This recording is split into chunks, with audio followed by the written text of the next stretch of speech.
네, 안녕하십니까. 오늘 과실련 151차 오픈 포럼 차이를 맡게 된 경희대학교 윤지웅입니다. 오늘 과실련 오픈 포럼은 특별히 2021년도 과학기술 혁신 정책 대선 공약 이슈 도출이라는 주제로 하게 됐습니다.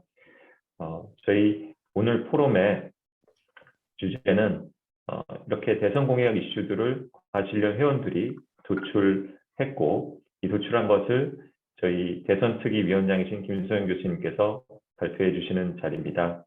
그리고 오늘 더욱더 자리를 빛나게 해준 토론자분들도 모셨습니다. 저희가 토론자분들의 소개와 그 다음에 지정 토론은 안현실 토론 오픈 포럼 위원장님께 맡기도록 하겠고요. 먼저 오늘 개회사를 과실련 상임대표이신 서울대학교 공과대학의 김영호 교수님께서 해주시겠습니다. 김 교수님, 개회사 잘 부탁드립니다. 예, 안녕하세요.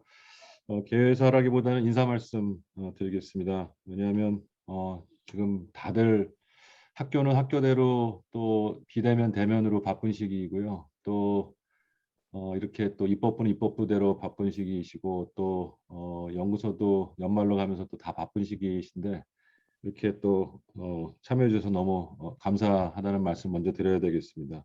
아마 과실련도 이번이 포럼의 마지막 비대면이 되지 않을까 하고, 다음번 포럼부터는 저희도 대면으로 이제 전환해도 되지 않을까 이런 생각이 들고요. 아주 그냥 긴 터널을 지나온 느낌입니다. 그 정도로 과학기술 이슈가 중요했던 한 해였고요. 저희 저 과실련도 사실은 선거 시기가 오면은 굉장히 바빠집니다. 대선뿐만이 아니라 내년에 있을 지방선거, 또 그동안 있었던 총선 등등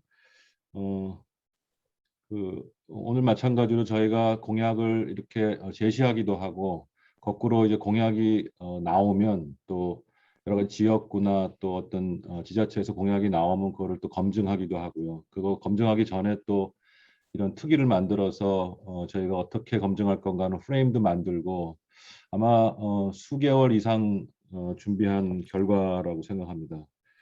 그리고 제가 상임대표 맡고 이제 2년 거의 다 끝나가는데, 아마 그 활동 중에 가장 중요한 이제 뭐 마지막 남았지만 가장 중요한 활동이고 또 결과일 것 같습니다. 그래서 국가적으로 이렇게 중요한 시기에 저희 과학기술에 관한 저희 목소리를 낸다는 것, 또 전환기에 대전환기에 이런 일을 한다는 거 상당히 자부심을 느끼고 있고, 그런 의미에서 저희 대선특위와 포럼 위원장님 또 위원님들 모두 좀 감사를 드리겠습니다. 이런 일들이 사실은 그동안 조금 더 추가 말씀드리면은 어떤 공약 분석뿐만이 아니라 그 지금까지 정부에서 일해 오셨던 전임자 또는 현직에 있는 분들을 이렇게 간담회를 통해서 저희가 많이 배워왔고요. 그거를 종합해서 이제 나온 결과물이라고 오늘 보고 있습니다. 그래서 저희가 오늘은 이제 저희 생각을 이제 제시를 하지만 속속들이 이제 후보들이 정해지면은 그 후보들의 공약을 가지고 또 저희가 또 평가하는 시간을 가질 거고, 그때도 여기 와 계신 의원님들께서 또 많은 관심을 가져주셨으면 좋겠습니다. 정말 명실공히 위드 코로나, 포스트 코로나, 또 탄소 중립, 뭐 소부장 등등 아마 과학기술이 가장 중요한, 말씀드린 대로 대전환의 시기가 다가오고 있는 것만은 분명한 것 같습니다. 그런데 그럼에도 불구하고 과학기술의 입지는 오히려 좁아지는 것 같아서 항상 마음이 불안하고 우려됩니다. 그런 면에서 각자의 자리에서 좀 여러 가지 일들을 많이 해주셨으면 하는 부탁을 드리면서 제 인사 말씀을 마치겠습니다. 네, 감사합니다. 네, 감사합니다. 네. 네, 다음은 발제 맡으신 김소영 교수님 소개를 올리겠습니다. 김소영 교수님께서는 현재 카이스트 과학기술정책대학원 원장이신 게 아니라 전 원장이시네요. 네, 원장이시고 현 과실련 공동대표를 맡고 계십니다. 그리고 여성과청 정책연구소장도 맡고 계시고요. 그리고 오늘 과실련 대선특위 특별위원회 위원장으로서도 발표를 해주시겠습니다. 그리고 오늘은 특별히 두 분의 과실련 이외에 토론자로 모셨는데요. 먼저 국민의힘의 김영식 위원님이십니다. 김영식 위원님께서는 펜실베니아 주립대학교 기계과학 박사를 취득하셨고요. 금호공과대학교 총장 역임하셨고 현 21대 국회의원이십니다. 그리고 조승래 더불어민주당 위원께서도 잠시 인사를 올리실 것 같습니다. 다른 선약 때문에 참석을 못하셨지만 조승래 의원께서도 오시는 걸 대해서 저희가 잠깐 소개 올리겠습니다. 충남대학교 사회학과 나오셨고요. 평화안보대학원 석사를 취득하셨습니다. 그리고 20대, 21대 국회의원이시고 현 과학기술정보통신방송통신상임위 과방위죠. 간사를 맡고 계십니다. 네, 이렇게 소개를 올리고요. 또 다른 이원영 교수님과 고영주 원장님 저희가 나중에 토론할 때 과실련 회원으로서 다시 인사 올리겠습니다. 네, 그러면 김소영 교수님 발표 부탁드립니다. 네, 소개해 주셔서 감사드립니다. 먼저 제 슬라이드가 잘 보이는지 확인을 해야 될 것 같은데요. 보이나요? 예. 네, 잘 예. 보입니다. 예, 고맙습니다.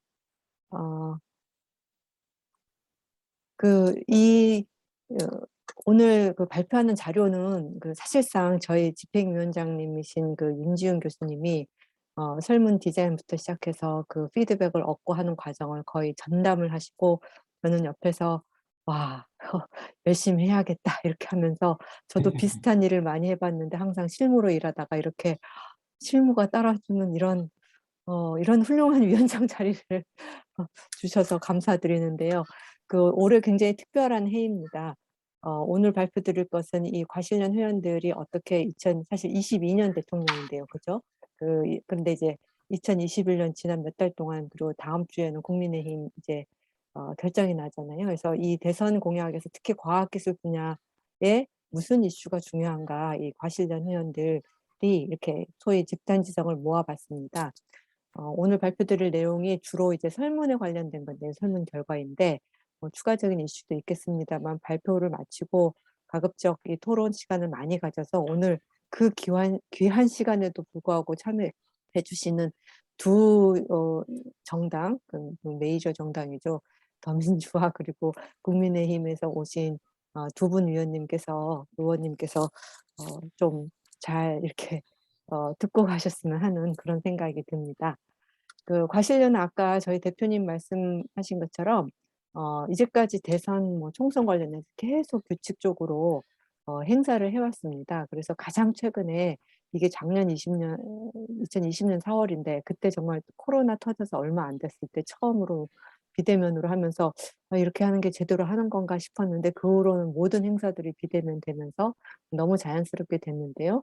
당시 이제 4.15 총선 때 저희가 주요 정당의 과학기술 공약을 분석한다라는 제목으로 오픈 포럼을 했는데 이때도 역시 윤지웅 위원장님께서 아마 무슨 이렇게 AI를 돌리고 계신가 봐요. 그래서 하여튼 그거를 잘 분석을 해주셔가지고 그때 많이 보도가 됐습니다. 같은 고민이긴 한데 총선이든 대선이든 과학기술 분야가 워낙 이제 깍두기처럼 이제 메인 디쉬가 아니다 보니까 대통령 후보도 그렇고 캠프에서도 얼마나 챙기는지 다들 좀 우려하고 있는 건 과학기술계 공통된 고민인 것 같고요. 그리고 20대에는 2016년 총선 때에 20대 국회에 묻는다 해가지고 했었고, 그다음에 18대 대선은 그 당시는 이제 코리안 호텔에서 좀 크게 했는데 각 당의 과학계 쪽을 담당하는 두 분이 오셔서 둘 다 여성 과학기술인이네요. 윤병주 위원님 그리고 박기영 교수님 오셔가지고 공약 발표도 하고 많은 이제 토론을 하고 가셨습니다. 19대 때도 아시다시피 장미 대선 때 했었고 저희 카이스트 과학기술정책대학원을 비롯해서 한 20 여기에 그 과기계 단체들이 공동으로 그때 엄청 급하게 대통령 선거를 했는데 그때 그 카이스트에서 대선 캠프 와의 과학 정책 대화에서 인터넷에 치시면 많이 나오는데 그때도 주요 정당 후보들 주요 정당 공약을 이제 검증을 했었습니다. 그리고 이제 오늘은 저희 회원들이 어떻게 생각하는가를 이렇게 발표하는 뭐 토론하는 자리고 실제로 공약이 나오려면은 기본적으로 두 이제 주요 정당의 그리고 다른 정당도 마찬가지고 대선 후보가 확정되어야 되기 때문에 저희가 공약을 비교하는 실제 공약을 비교하는 오픈 포럼은 11월 30일에 이제 치를 예정입니다.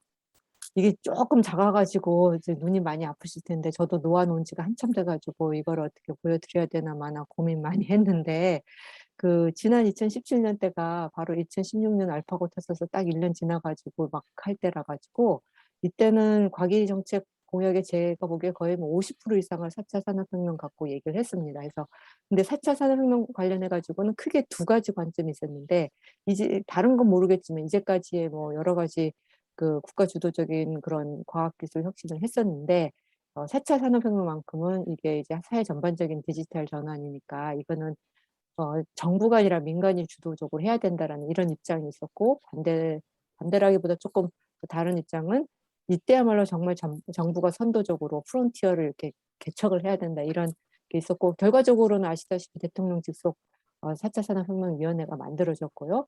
그리고 여기 지금 이렇게 4차 산업혁명을 쭉 보다 보면은 굉장히 많은 게 실제로 뭐 구현된 것도 있고요. 예를 들어서 뭐 중소기업청이 그러니까 중소기업이라는 게 4차 산업혁명의 주인공이다. 왜냐하면 이제 그 원래 이제 제조 2.0 해가지고 그 4.0 해서 그 저기 독일에서 시작했을 때도 사실상 그 스마트 공장 등 해가지고 그 제조업의 그 지능화가 중심이었기 때문에 4차 산업혁명에도 여전히 산업 분야에서는 중소 중견기업을 어떻게 이제 활성화하고 혁신을 할 것인가 뭐 이런 고민이기 때문에 그때 그 중소벤처기업부 이 공약은 이제 현실이 되었습니다. 그리고 그 당시에 이제 단말기 그 문제로 이런 이슈가 있었고 게임 산업도 최근에도 이제 그 이슈가 있었는데 그 갑자기 제가 이름을 까먹었는데 있지 않습니까? 이렇게 셧다운 제도 이런 논의가 있었고요. 그 자동차 관련해서는 자동차랑 에너지는 지금 한 4년 반 정도 지난 시점에서 이 공약들을 보니까 그때보다 훨씬 더 탄소 중립, 에너지 전환 이런 것이 본격적으로 많이 논의되고 있고요. 이 중에 일부분의 공약은 아마 다음 정부로도 계속 이어지겠지만은 이제 뭐 잘 아시다시피 원전 관련된 이슈도 굉장히 사회적으로 많이 이렇게 쟁점이 되었고 그리고 의료 바이오는 그때 당시 보면은 별로 그렇게 막 이 논의가 안 됐는데 다음 정부는 정말 엄청나게 챙겨야 되는 게 의료 바이오라는 거를 이 거의 2년의 코로나 생활을 하면서 저희가 뼈저리게 느끼게 되었습니다. 그 결과적으로 이거는 사실상 정부가 들어서 가지고 실제 과학기술 분야에서 이제 이루어진 거는 다른데 제가 일부러 그거는 나중에 11월 30일 할 때부터 이제 살펴볼 수가 있을 것이고 오히려 지금은 공약 이슈를 발굴하는 거기 때문에 그 과학기술 관련된 그 당시에 이제 결국 최종적으로 선거에서 승리한 그 문재인 후보의 최종 공약 중에 과학기술 분야에 관련된 것들을 조금 대충 보면 그 실질적으로 이제 좁은 의미의 과학기술 진흥 관련해 가지고는 이런 식으로 이제 수백 개의 그 세부 약속까지 하면 뭐 수백 개의 그런 공약들이 있었는데 크게 이제 과학기술 진흥 관련해 가지고는 네 가지 그래서 자율과 책임이 중요한 연구개발 생태계 그리고 두 번째는 이제 기초연구 자율성 세 번째 과학기술 저변 확대 마지막으로 이제 과학기술 행정체계를 전문화하겠다 이런 네 가지의 그 주요 약속을 했었고 그 외에도 과학기술이라는 게 사실상 뭐전 분야에 적용이 되고 오늘도 다른 행사 갔다 그런 얘기를 들었는데 우리나라 법의 50% 이상은 사실상 과학기술과 직접적으로 관련된 것임에도 불구하고 법제처에 이제 과학기술 전문가가 얼마나 있냐 뭐 이런 얘기 하다가 왔는데 그 과학기술이 뭐 산업에도 관련되고 뭐 다 그러기 때문에 다른 그 공약들도 보면 사실은 이게 과학기술 공약이 맞죠. 그 저기 미래 성장 동력이든 제조, 부흥, 뭐 중소기업 육성 이런 걸 보면 뭐 실제로 현실화된 그 공약들도 있고요. 그리고 계속해서 이제 중소기업의 중요성, 이제 이거는 여기저기 나오고 특히 전 산업의 스마트화 뭐 이런 것들이 계속 반복해서 나오고 있는 것 같습니다. 또 당시에는 뭐 그 조선 산업이 위기 때문에 조선 해운 재건 뭐 그런 얘기도 많이 있었고요. 그래서 저희가 이제 그리고 이제 과학기술진흥 관련해 가지고는 그 이제 카이스트나 아니면 다른 출연연이나 이런 연구기관들이 이제 그 공문법, 공공기관 운영에 관한 법에 이제 지정이 되어 있는데 여러 가지로 이제 연구 개발 현장이랑 맞지 않는 것들이 많기 때문에 좀 연구 개발 목적 기관 지정에 관한 그런 논의가 있었고 실제로 일부 현실화되고 또 이번 정부에서 특이라기보다는 많이 강조된 게 청년과학기술인 그리고 기초연구인데 기초연구 예산 2배 증액 거의 현실화되고 다만 이게 이제 얼마나 이제 내실이 있는지 이거는 이제 논쟁이 있는 것 같고요. 현장의 기초연구자들의 목소리를 보면은 그리고 청년과학기술인 처우도 인건비 개선 등등 있지만 예를 들어서 대학원생 근로계약이 대학원생의 성격이 정말 100% 노동자가 아닌데 이제 근로계약이 맞느냐 뭐 이런 내용부터 하고 비정규직 특히나 신진 연구자들의 불안정한 그런 현실 그래서 뭐 신진 연구자 과제 기반 테뉴어 제도 뭐 생애 기본 연구비는 이제 하고 있고요. 그래서 이런 것들이 계속 지속적으로 이제 이어져 나가는 게 굉장히 중요하겠고요. 여기 특히 이제 출연연 관련해 가지고는 계속해서 출연연 혁신 방안이 지난 오랫동안 이제 계속되고 있어서 앞으로 이 대부분의 이슈는 계속 앞으로도 지속이 될 것 같습니다. 설문은 지난 그 9월, 10월 사이에 그 과실련 회원들에게 이렇게 설문을 돌렸는데 50명이 적으라면 적었지만 여기 있는 과실련 그 참여하신 분들은 대부분 이제 과학기술 분야의 그 교수님일 수도 있고 아니면 저처럼 과학기술 정책 분야에 있는 분일 수도 있고 그래서 한 분 한 분의 그 응답을 받는 게 쉽지 않았는데 왜냐하면은 그 설문이라는 게 지금 좀 약간 길거든요. 그래서 50명 하면 적어 보이지만 사실 이 설문을 한 입장으로서는 정말 50명의 전문가가 이렇게 한 자리에 모여 있다 이런 느낌을 좀 받았습니다. 그 목적은 대통령 후보에게 어떤 이슈들이 중요한지 제안을 하기 위해서 그 중요한 과학기술 이슈들을 찾아보는 것이었습니다. 설문의 구조는 크게 그 8개 영역으로 되어 있는데 이 8개 영역을 도출하기 위해서 몇 번의 그 작업이 있었습니다. 그래서 저희 그 과실련의 권역 대표들도 있고 또 중앙에 이렇게 위원회들도 있는데 다 돌려가지고 한 2번 정도 이렇게 반복을 해서 뭐 좀 그 말하는 표현 그 워딩이 이상한 거라든지 아니면 좀 같은 건데 2개로 나눠져 있다든지 이런 소위 구조 조정을 통해서 크게 8개 영역으로 나눴는데 과학과 사회, 뭐 사회 변화 대응, 인재 양성 등등등 해서 이렇습니다. 어떤 거는 그 내부적으로 질문이 뭐 인재 양성 7개나 있었고요. 그 이슈가 지역 부분은 제일 적은데 3개 정도 있었습니다. 여기 지금 저희 스케일 그 척도가 어떻게 되냐면 1점부터 5점인데 이게 1점일수록 가장 중요하다 1점 이렇게 표시가 되어 있기 때문에 이따 결과를 보여드릴 때 평균 점수가 낮은 거 예를 들면 3점이면 4점보다는 더 중요하다는 걸 그 의미를 하겠습니다. 이게 우선순위는 그렇고요. 중요성은 거꾸로 평균 점수가 높을수록 중요한 거라서 조금 헷갈리시겠지만 제가 이제 차근차근 설명을 드리겠습니다. 첫 번째로 과학과 사회 영역에서는 크게 이제 5가지 이슈가 정리되었는데 이것에 대해서 우선순위 그리고 중요성 이렇게 조사를 했습니다.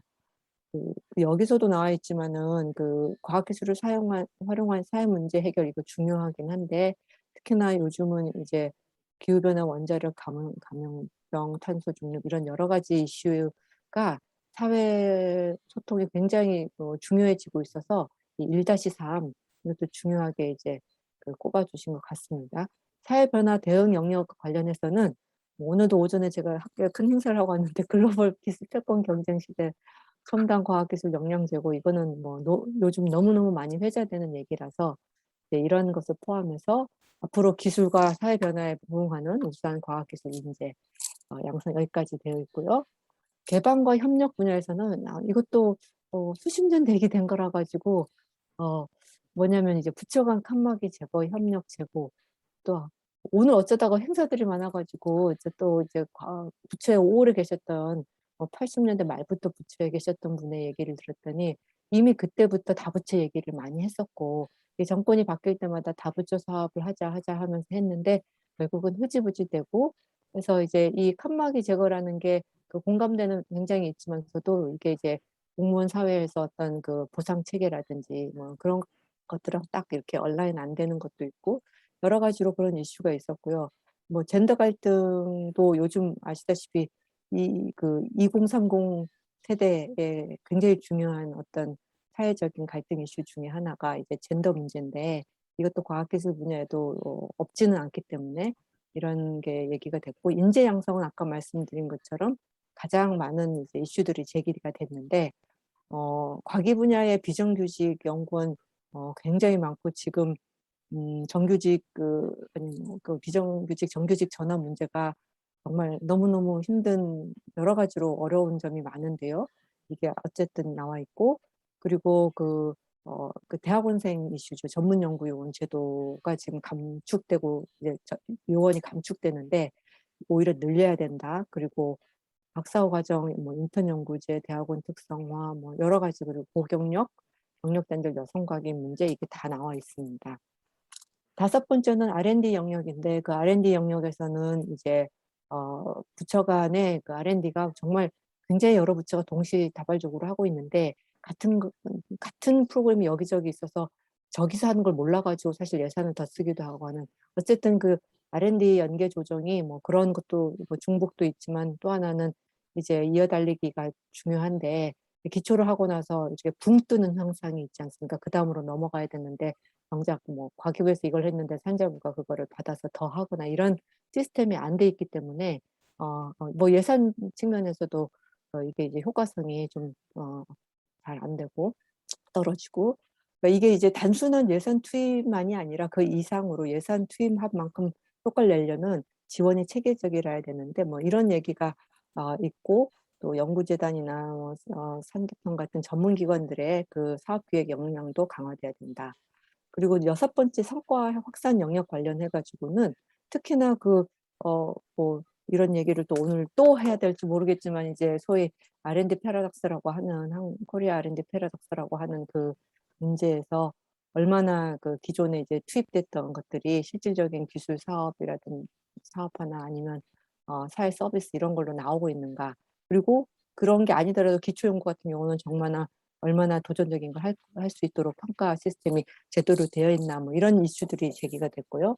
마지막으로 일곱 번째, 여덟 번째는 기초연구랑 지역과학기술 영역인데 기초연구 관련해서는 연구자 주도 기초연구라는 표현이 2016년 기억하시겠지만 그 국회 청원 아마 우리나라 그 R&D 역사에서 처음으로 그렇게 많은 기초연구자들이 그 1,500명인가 이렇게 국회 청원하는 게 처음인데 그래서 이제 기초연구 예산 2배 그 공약이 나오기도 했는데 이걸 이제 제대로 해야 되는 거랑 또 기초 연구가 이제 예타에 이제 기초 연구 트랙이 생기긴 했는데 실제로 이게 굉장히 예타라는 게 사실 목적 지향적인 그런 사업에 특화된 거기 때문에 맞는 거기 때문에 기초 연구 예타라는 게 이게 어불성설 아니야 이런 얘기부터 시작해서 여러 가지 그 어려운 점이 있고요. 그래서 뭐 저도 윤지용 교수님이랑 뭐 기초 연구 예타 관련해서는 고민을 많이 같이 했었는데 또 그리고 소외 보호 분야 지원 강화 이런 이슈들이 나왔습니다. 지역 관련해서는 이제 지역에 좀 더 주도적인 그래서 광역단체 요즘은 이제 메가시티 얘기도 하는데 광역자치단체 수준에서 지역 R&D 블록 펀딩 그리고 또 이제 지방 정부 주도의 R&D 전략 수립 그리고 마지막으로 이거 굉장히 심각한 문제인데 지역 소멸 위기에서 어떻게 이 산업과 대학과 과학기술 생태계를 강화할 것인지 이런 게 그 주요 이슈로 나왔습니다. 그러면 이제부터 결과를 말씀을 드리면은 첫 번째 과학과 사회의 영역에 있어서는 제가 이렇게 우선순위 결과를 보여드리면서도 조금 이게 맞나 싶긴 한데 사실 다 중요해가지고 이 우선순위가 예를 들어서 기후변화, 원자력 이런 것들 이제 사회 소통이 중요하다고 해서 그렇다면 나머지가 정말 아무것도 아니냐 아니고 너무 중요한 이슈들인 거죠. 근데 이런 약간 선택의 기로 있었을 때 지금은 그 뭐 코로나 같은 거 인수 공동 감염병 그리고 탄소 중립 에너지 전환 원자력 이런 많은 이슈들이 너무너무 과학기술적으로 복잡하고 불확실하기 때문에 이거에 대한 제대로 된 사회적 소통이 너무 중요하다. 이렇게 꼽아준 것 같습니다.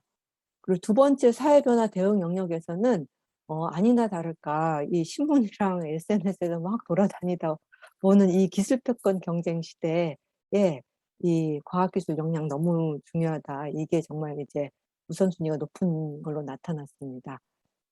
사실상 저희가 굉장히 중요한 어떤 선택의 기로에 있다라고 사람들이 얘기하는데 이제 미중 패권에서 어느 쪽에 줄 서야 되느냐 이런 얘기부터 시작해서 미국 역시 오늘도 행사를 하면서 들은 얘기긴 하지만 기본적인 두 가지 전략이 이제 중국을 봉쇄하는 옛날 이제 공산주의 블록을 봉쇄했던 것처럼 일종의 봉쇄 정책으로 갈 수도 있고 그래서 그런 방향이 하나가 있고 또 하나는 미국 역시 굉장히 저돌적인 산업 정책을 해서 우리가 소위 피킹 위너스라 그래서 뭐냐면은 전략 분야 기술이라든지 영역을 선정을 해가지고 거기에 집중 투자하면서 사실 이번에 그 엔들리스 프론티어 액트라 그래가지고 미국에 이제 거의 120조 달러죠 원이 아니고 이걸 투자를 하는 그게 발표가 초당적으로 통과가 됐는데 이걸 보면은 미국은 옛날에 그 자유시장 뭐 이런 경제인 것 같은데 그렇지가 않고 정말 정부가 엄청나게 드라이브를 거는 이런 상황에서 우리는 어디 줄을 서야 되나 뭐 이런 얘기들도 오늘 했는데 그래서 이게 아마 굉장히 중요한 이슈로 이렇게 떠오른 것 같습니다.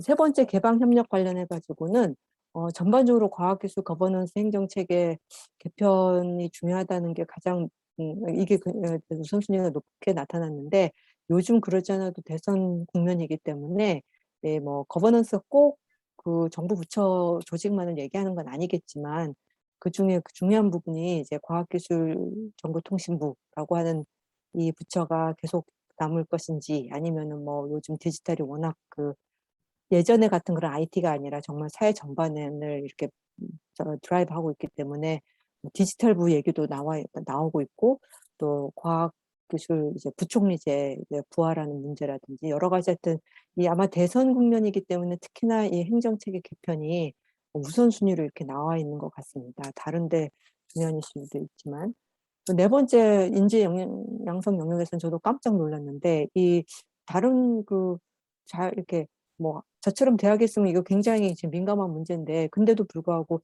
전문연구요원 제도 확대가 굉장히 우선순위가 높게 나타났습니다. 뭐 여기 비정규직 연구원 처우도 중요하고 제가 저도 설문을 했지만 제가 설문 2번 안 했거든요.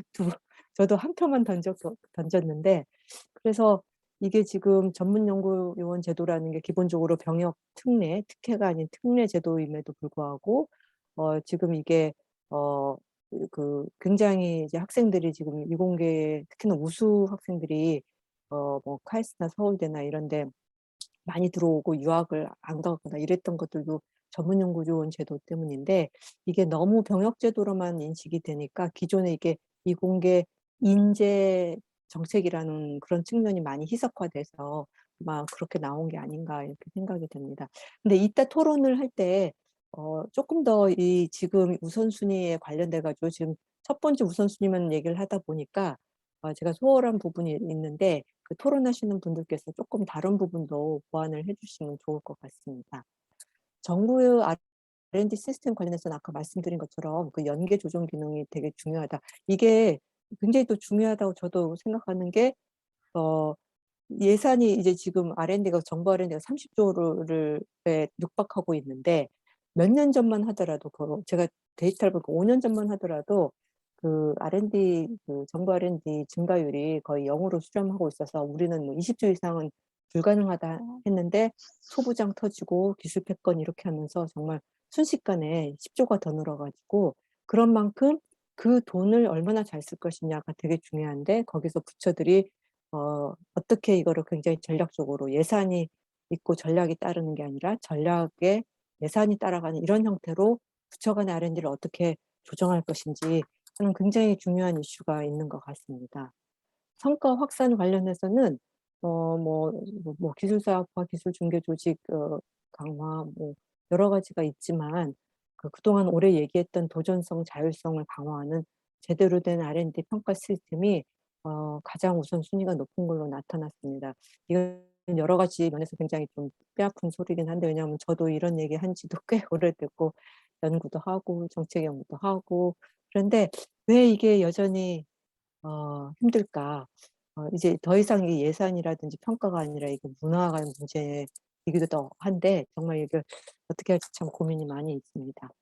기초연구 영역 관련해 가지고는 그 연구자 주도 기초연구도 중요한데, 실제로 기초연구에 대한 어떤 국민들의 지지라는 건 결과적으로는 기초연구가 우리한테 어떤 의미가 있는지 그 성과, 이런 부분인 것 같거든요. 그래서 아마 그래서 이게 기초연구를 수행하더라도 어떤 국가 사회적 수요에 부응하는 그런 기초연구, 그리고 그 성과 활용, 이런 얘기가 있는데, 또 한편으로 기초연구하시는 분들께서는 제가 예전에 연구할 때 이런 표현을 들었는데 생기초라는 표현을 하더라고요. 생 얼굴 할 때처럼. 그러니까 기초연구라는 게 이런 말 자체가 사실 말이 안 된다. 뭐 국가 요구에 부응한다. 이런 게 다 목적이지. 순수 기초연구는 생기초라 그래 가지고 어디로 튈지를 모르는데 정말 그런 눈먼 돈을 쓸 수 있어야 된다. 이런 얘기를 많이 들었었거든요. 근데 어쨌든 지금 이제 가장 우선순위 높은 것은 이렇게 나타났습니다. 마지막으로 지역과학기술 영역에 있어서는 지역의 여건을 고려하는 게 굉장히 중요하다. 아시다시피 오늘 고용주 원장님도 워낙 지역 쪽의 전문가시긴 한데, 뭐 하나 틀면 비슷한 게 여기저기 다 만들어주고 하는 이런 hin트들이 참 그런데 일단 지역의 현실, 지역의 상황에 잘 천착한 그런 R&D가 중요하다. 이렇게 나와 있습니다. 그리고 중요 이슈라는 건 아까 말씀드린 것처럼 5점 척도로 거꾸로 이제 이거는 중요도, 그러니까 점수가 높을수록 중요하다는 건데, 지금 똑같은 거를 계속 보여드리긴 좀 지겨우니까 간단하게 이제 중요 이슈로 꼽힌 그러니까 20개를 지금 39개, 절반 정도를 이렇게 정리를 해보니까 가장 높이 나타난 5점 척도에서 4.7이 기후변화, 원자력, 감염병, 이런 과학기술 이슈의 사회소통. 그리고 두 번째 역시 사회 영역에서 나왔는데 환경, 에너지. 특히나 요즘 코로나 때문에 어마어마한 플라스틱 그런 쓰레기들이 이렇게 만들어지고 있는데, 그 전기도 마찬가지로 어떤 에너지원을 쓰느냐에 따라서 친환경일 수도 있고 정말 반환경적일 수도 있는데, 이 에너지 관련 미래과학기술. 그리고 세 번째로 높은 것이 우수과학기술 인재, 이 중요성에 있어서 굉장히 중요하게 나타나 있습니다. 국가 현안에 대한 과학기술, 그리고 근거 기반의 정책기획, 도전성, 자율성을 강화하는 R&D 평가 시스템, 쭉쭉 나와 있고, 그러니까 여기 이제 딱 보면 아까랑 다르네 이렇게 하실 겁니다. 왜냐하면 아까는 각 영역별로 컨스트레인, 일종의 제약을 준 거거든요. 그 5개면 5개를 보고서 선택하라고 순위를 매기라 그런 건데, 여기는 그냥 중요도를 이렇게 한 거기 때문에 아까 결과랑은 좀 다를 수 있겠죠. 그래서 우선순위는 아무래도 시급성에 관련된 거라 시급성과 중요성은 사실 다른 거고, 저거는 이제 좀 더 시급하게 해결할 문제라고 보이고요. 이거는 좀 뭐 시급성을 떠나서 근본적으로 이제 중요한 정도가 어느 정도인지 이렇게 보시면 되겠습니다. 여기 쭉 보시면은 딱 봐도 다 중요하기 때문에 탑 20을 고를 필요가 있나 싶긴 합니다만, 하여튼 이렇게 나와 있습니다. 예. 그 외에도 추가적으로 그 주관식으로 해서 그 설문을 했을 때 이런 이슈들, 아까 좀 중복될 것 같기도 하지만 이런 이슈들이 제안이 됐습니다. 소규모의 국제협력 연구, EU에서 이런 걸 굉장히 잘하는데 이런 걸 활성화하자, 그리고 생명의료, 첨단 기술 지원 등등, 이런 좀 중복되기도 하지만 그 아까 증거 기반 의사결정이라든지 이런 얘기들이 계속 그 주관식 설문으로 이렇게 나와 있습니다.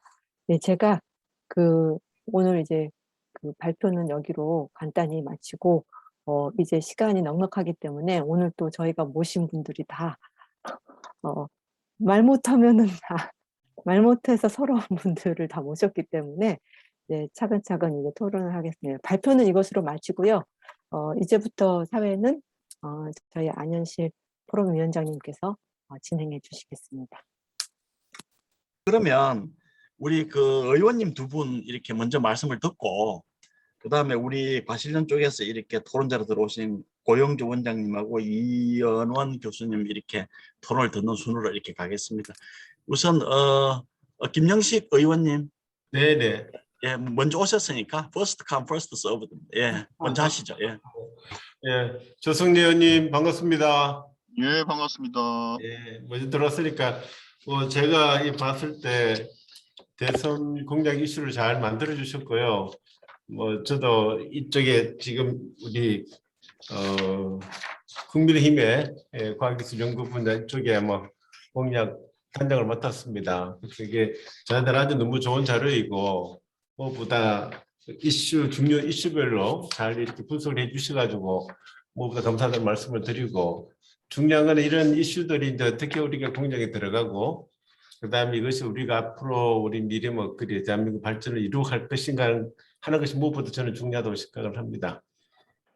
근데 무엇보다 한 번 더 중요하다고 생각하는 것은 저는 이제 과학기술인들이 나름 제대로 어떤 사회적 위치를 확보하고 있는가, 이 부분이 한번 좀 더 우리가 검토를 좀 하자. 더군다나 공약만 만들어주고 또 어떤 사회적인 위치에서는 조금 소외되는 그런 부분이 있어서는 안 되겠다는 생각이 들고요. 그래서 무엇보다 저는 정치는 과학이다. 정치 과학을 저는 굉장히 중요하게 생각을 합니다. 그래서 이게 그와 같이 시스템적으로 우리가 만들어진 공약들이 잘 반영될 수 있는 행태로 가야 되지 않겠다는 생각이 들고, 그래서 이게 대선 때마다 과학기술인들이 나름대로 공약을 만들고 대선 후보한테 드리고 그것을 기반으로 이렇게 정책을 만들고 했었습니다.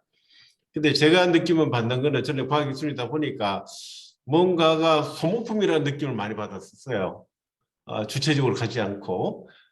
그래서 이거는 만들면은 그것이 주체적으로 그 역할을 할 수 있도록 그러한 환경을 만들어주는 것이 저는 무엇보다 중요하다라는 생각이 듭니다. 그래서 만들어진 이 이슈들은 분명히 공약에 넣는 거는 사실은 얼마든지 넣을 수 있어요. 사실 넣는데 이것이 이제 어떻게 실현되는 부분은 또 다른 문제이기 때문에 그러나 소중하게 만들었던 이 공약들이 우리나라나 또 다음에 차기 정부의 대선을 당선되신 분이 당선인이 이와 같은 그 정책들이 잘 실현될 수 있도록 하는 것이 중요한데, 그래서 그걸 어떻게 실현할 것인가 하는 부분은 여기 있는 우리 정치인들이 좀 고민해야 되지 않겠는가. 그래서 우리 열린민주당의 우리 조승래 의원이 아마 이쪽으로 가방이 있고 또 간사도 맡고 계시니까 그렇고, 저는 또 우리 국민의힘에서는 또 과학기술인으로서 이렇게 정책 맡고 있습니다. 그래서 소중한 정책은 잘 반영드리겠다는 말씀을 드리고, 제가 이제 여기서 보면서 느꼈던 거는 안들을 잘 만들었었어요. 중요한 건 우리 정치로서 이것을 어떻게 이제 임플리멘테이션, 그러니까 잘 입안시키고 실현되게 할 것인가, 이것도 또 순서도 있고 하니까 이거는 아마 후보가 되시면은 후보 되신 분들과 아마 우리가 조율을 또 해야 되지 않겠다는 생각이 들고요. 그런 과정에서 우리 만들어지는 공약들이 잘 실현될 수 있도록 중요한 역할을 하겠다라는 말씀을 드립니다. 그 다음에 제가 이제 가버넌스 부분은 저는 교육자로서 살아와서 그런지 몰라도 최고 중요한 거는 사람입니다. 사람이 무엇보다 중요하고 우리가 어떤 사람을 길러내느냐에 따라 가지고 우리 미래가 달라진다. 그래서 우리가 제대로 우리 인재를 길러내고 있는가 하는 부분은 한번 저기 계신 분들뿐만 아니라 저 역시도 반성하고 있습니다. 그 이유 중에 하나가 시대 흐름에 따라가지 못한다는 것이 저희들이 지금 모든 사람들의 생각입니다. 그래서 우리가 시대 흐름을 어떻게 따라가게끔 할 것인가, 이 교육 부분을. 그것이 대학의 변화로부터 출발해야 되는데 대학의 이게 가버넌스 부분이 사실 걸림돌입니다. 걸림돌이고, 어떻게 하면은 대학의 변화를 좀 더 우리 시대 변화에 따라가게끔 만들 것인가 하는 부분이 초점이 거기 맞춰지면은 일자리 부분뿐만 아니라 우리 대학의 우리 대한민국의 미래는 저는 밝다고 저는 봅니다. 의원님, 네. 일단 여기까지 무슨 말씀을 하시고요. 네. 그 뒤에 이제 하신 말씀 제가 또 기회를 드리겠습니다. 여기 우리 조승래 의원님께서 지금 토론하실 시간은 안 되시죠, 지금? 예, 제가 또 예. 4시에 예, 맞습니다. 일이 있어가지고요. 예, 그러시니까 우리 말씀하시게 하시죠, 그러면은. 예, 아니요, 우리 이 조승래 의원님. 아니 김명식 의원이 마무리 하시죠 뭐. 예, 마무리 하시면 되죠 뭐. 아니, 제가 아마 그 뒤에 시간을 좀 더 드리면 될 것 같고요. 네네. 예. 그 마음이 바쁘실 우리 조승래 의원님 제가 우선 소개를 좀 드려야 되는데 20대, 21대 이제 국회의원, 국회 지금 과학기술정보통신 방송통신위원회 지금 간사, 그다음 더불어민주당 우리 제4정책조정위원장을 맡고 계셔서 굉장히 중요한 역할을 하시고 계십니다. 사실 이 분야에서는 뭐 전공은 학부 때 이제 사회학 쪽을 하셨지만 과학기술에 대해서는 가장 영향력이 크신 분 중에 한 분이어서 우리 뭐 조승래 의원님 이렇게 바쁘신 시간에 나오셨으니까 뭐 인사 겸 뭐 꼭 토론 아니더라도 한 말씀 하시지요. 예. 예, 아이고 죄송합니다. 제가 그 2시에 또 일정이 있고 또 4시에 일정이 있어서 제가 처음부터 끝까지 다 참여를 했어야 되는데 사실은 이제 2시 일정이 조금 늘어지는 바람에 예. 한 3시 한 20분 정도, 한 30분 다 돼서 끝났습니다. 그래서 좀 늦게 참여를 하게 됐고요. 죄송하다고 드릴게요. 근데 김서영 교수님이 발제하신 내용은 제가 다 출력을 해가지고 그 이동 중에 봤습니다. 그래서 주신 그 의견들이, 그리고 이게 또 단순하게 또 김서영 교수님의 개인적인 의견이 아니라 실제로 현장에 계신 연구자들의 의견을 수렴해서 만들어지신 것이라고 봐서 그 무게가 매우 크다고 좀 생각을 하고 있습니다. 특별히 오늘 소개를 드리면, 오늘 저희 그 과방위 그 민주당 의원들이 오전 7시 반에 그 대선 공약을 어떻게 할 것인가에 대한 논의를 오늘 좀 진행을 했었습니다. 의원들 한 7분 참여하셔서 논의를 좀 진행을 했었고, 그 자리에서도 오늘 말씀 주셨던 내용들이 또 대부분 또 거론이 또 됐어요. 그래서 아직 이제 저희들이 공약으로 확정되지는 못했지만 앞으로 주신 의견까지 포함해서 저희들이 이제 공약을 가다듬겠다는 말씀 좀 드리겠고요. 근데 이제 무엇보다도 중요한 것은 과학기술계의 공통된 요구가 여당이든 야당이든 어떤 대선 후보자든지 간에 공통의 공약과 요구로 만드는 게 저는 무엇보다도 중요하다고 봅니다. 그게 바로 사회적 합의가 되지 않겠습니까? 뭐 거버넌스 측면이건 연구 현장을 보다 활발하게 지원하는 측면이든 R&D와 관련된 것이든, 아니면 우리가 국가의 전략 기술을 어떻게 확보할 것인가의 문제, 그리고 또 과학기술 중심 사회를 어떻게 또 구축해 나갈 것인가의 문제, 그리고 오늘도 토론이 있었습니다만 과학기술이 지역사회를 어떻게 또 혁신시켜 낼 것이냐, 그것과 관련된 또 중요한 또 주제들이 이번 대선에 또 논의가 좀 돼야 된다고 생각을 하고 있습니다. 그래서 아까 참석자 보니까 우리 고영주 원장님도 참여를 하고 계신데, 특별히 이런 몇 가지 아젠다에 대해서 그 이번 대선을 통해서 국민적 합의를 만들어 나가는 과정이 됐으면 좋겠다, 그런 생각이 들고요. 국민적 합의를 만들어 나가는 데 있어서 오늘 주신 이 제안들이 매우 소중하게 밑거름이 될 거라고 보고 있습니다. 그리고 이제 이 공통된 공약에 기초해서 각 정당이 또 서로 또 경쟁할 부분도 경쟁할 테니까요. 그건 또 그거대로 또 논의를 하더라도 오늘 주신 거는 과학기술계의 공통의 요구로 봐서 저는 그 과학기술계 요구를 각 정당이 좀 수용을 해서 공통 공약을 했으면 좋겠다라는 말씀을 드리겠고, 그런 의미에서 오늘 그 이렇게 이제 과실협에서도 논의를 진행하시는 걸로 알고 있으니까 앞으로도 공론화 과정을 좀 잘 진행을 해주시길 부탁을 드리겠고요. 그 과정에 저도 참여를 해서 같이 활발하게 의견을 좀 나누도록 하겠습니다. 오늘은 요 정도만 제가 말씀드리고 다시 퇴장하는 것을 양해를 좀 해주시길 부탁을 드리겠습니다. 오늘 아주 귀중한 시간을 잘 보내주시기를 바라겠고 조만간에 뵙도록 하겠습니다. 고맙습니다. 고생하십시오. 예, 의원님 고맙습니다. 예. 예. 아마 저희들한테 충분히 참고가 되실 말씀을 해주셨다고 생각을 합니다. 예, 감사합니다. 자, 그러면 우리 김영식 의원님 아까 그 거버넌스까지 이제 말씀을 하시고, 그 다음에 지금 준비한 말씀 마저 이어서 이렇게 듣도록 하겠습니다. 자, 의원님 부탁드립니다. 필름이 끊겨가지고 말이 잘 안 이어지네요. 아닙니다. 예, 저희들. 예. 제가 편하게 말씀드리면은 예. 뭐 그런 부분이었고, 조승래 의원님께서 조금 하신 말씀 중에 이제 합의라는 부분을 조금은 내가 조금 강조 있게 들었습니다. 과학기술인들이 만들어진 부분들이 있는데 사실 정책을 만드는 사람들과 현장과의 괴리는 좀 있다고 보고요. 근데 여기에 일단 언론 이슈들은 나름대로 다 의미가 있고 진행한 부분인데, 사실 이걸 실행하는 과정에서는 아마 가버넌스 부분은 굉장히 충돌이 많은 부분입니다. 그래서 아마 대선 공약을 발표할 때도 굉장히 최고 핫 이슈가 되는 부분들이 이 가버넌스 부분이거든요. 그래서 이런 부분들을 조금 더 신중하게, 아마 누가 대선 후보가 주더라도 이렇게 하겠다 하면은 분명히 반발을 하는 부분들이 생기면은 공약에서 마이너스이기 때문에 그 부분을 굉장히 신중하게 접근할 필요가 있다는 말씀을 드리고, 어떻게 하면은 도출하실 때도 그런 이슈가 되는 부분들은 나름 이렇게 풀어갈 수 있는 방안도 같이 도출할 수 있으면은 더욱더 좋겠다는 생각이 한편에 드네요. 사실은 공약 만드신 분들과 실행하는 부분도 다른 부분이기 때문에 뭐 그렇게 되면 아마 우리가 좀 더 실수를 좀 줄일 수 있지 않겠나 하는 그런 생각이 좀 듭니다. 그래서 저는 뭐 뭐라고 해야 되나, 첫 번째는 지금 아까 조금 전에도 말씀드렸습니다만은 이 교육과 그 과학 기술을 어떻게 그 빈틈없이 만들어갈 것인가 하는 것이 지금 최고의 급선무라고 봅니다. 지금 현장에 있는 이슈들이 있던 문제들은 하나하나 해결해 나갈 수는 있습니다만은 그는 지속 가능한 것이냐는 부분에서는 우리가 그렇지 못하다고 보는 거거든요.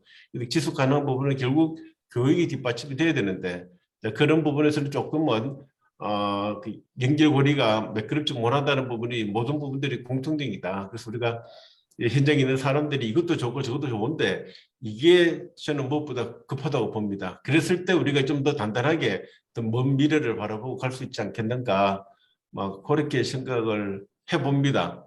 저는 근본적인 말씀을 드릴 거예요.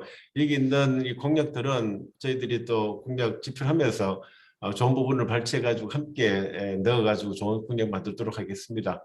제가 이렇게 말씀드리겠습니다.